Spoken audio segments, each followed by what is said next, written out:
CAT scan. So they said, you know, next day they had me scheduled to come in and have a catheter, right? And so I told the doctor, I said, so, you know, what is it?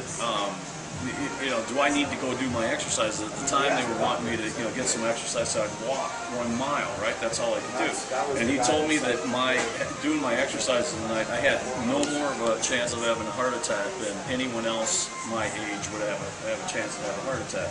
So I went out to do my walk. I got to the end of my driveway to probably, you know, 100 yards off my home and stuff, and I'm like bent over holding my chest with severe pains and stuff, and it was like, you know, this isn't quite right. So I turned around and go back. Right, well, I took the breaths, you know, got everything back and stuff. The pains went away, and then I just walked back. It's like, no, I'm not going to do this. Went the next day to have the catheter, you know, the heart surgery and stuff, where they go in, you know, through the artery and you're going go up into your heart, and they found a 95% blockage in my what they call the widowmaker, which is the reason they call it the widowmaker is because, you know, that's what most people die from. If you have a blockage in that artery, you die. Okay, so they put a stent in there and corrected it. But a month later, I was still having the same issues where, you know, I was feeling these same pains, and because they knew that no test was going to show it up, they put me back in. I did another cath, but that was all okay. So then they put me on like all kinds of medicine and stuff that really messed with my mind. I couldn't think straight and whatnot. So the next, I went through years and years of being on this medicine. Probably 4 or 5 years later, I did get on some medicine that was a little less obtrusive, where I could think a little bit better and stuff, but it didn't affect me that much. What the medicine that I was on originally, it's like a nitroglycerin that's 24 hours a day, and so it dilates your, what's that? I was on Plavix only after the original surgery and stuff. It's not really a long-term, you know, drug and stuff that they generally, you know, it's a blood thinner and stuff. They do something they generally like to be on, you know, for a very long period of time. I know it thins out for adding oxygen. Right. I know it's your whole entire story. I know it like this is my fault. Right. True. Really? And they can't find anything. They couldn't find anything. Swear. I call this 9 stents now. Okay. 7 So let me finish the story. So then I started working with Zena. Zena said that she had this thing where you can increase the oxygen in your blood, right? So I was like, okay, man, I'm really, you know, that's, I mean, I know that's what my problem is, because I was having lots of chest pains and stuff at the time. I was actually starting to go and try to do some exercise. I was trying to ride my bike back. I only ride my bike about a half a mile. I started having chest pains and stuff. And so, you know, this is a year ago, right, or 10 months ago.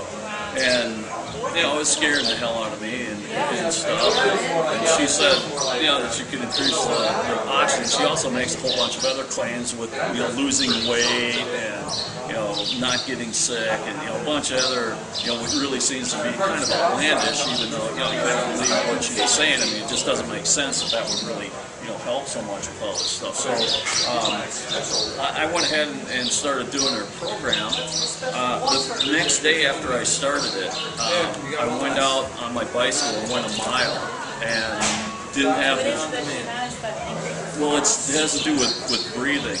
When we breathe, we only use about 1/3 of the capacity of our lungs, and so we have this dead part of our lungs, and we're not using that. So what it is it's more not so much increasing the oxygen that your lungs take in, but it's decreasing the amount of stored carbon dioxide that you have in your lungs. Okay, so you get rid of that carbon dioxide, and then it increases the amount of oxygen that your lungs will take in. Okay, so you train your lungs to breathe properly, really is what you do. And so I started doing that. The first week when I did it, I lost 10 inches from around my waist. Okay, and I wasn't uncomfortable with my weight. I wasn't, you know, uncomfortable with myself and stuff. But, you know, and that isn't what I was going for at all. But it did. I lost 10 inches off my waist. I've lost just by learning how to breathe properly. Right, and these pants are size 31s. Okay, this is the same size pants that both my older boys wear. Actually, all 3 of my boys wear size 31 pants, and they're very, very thin, 6'3", both my older boys are 6'3". My younger one, 14-year-old, isn't that tall yet and stuff.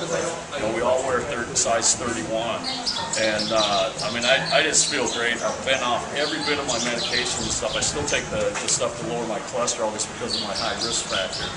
Also was on Surgeries because I've had several surgeries on my knees and other problems, other surgeries and stuff on bones and joints. So I would have to take that. The heart doctors wouldn't want me to take that because it increases your risk with heart. But it was like, if I can't walk, what good is my heart? So and keeping my heart in health. If I can't walk, how do I keep myself healthy? So that was a trade-off and stuff. I don't take Celebrex anymore. I don't take anything. The only thing is the cholesterol reducing stuff.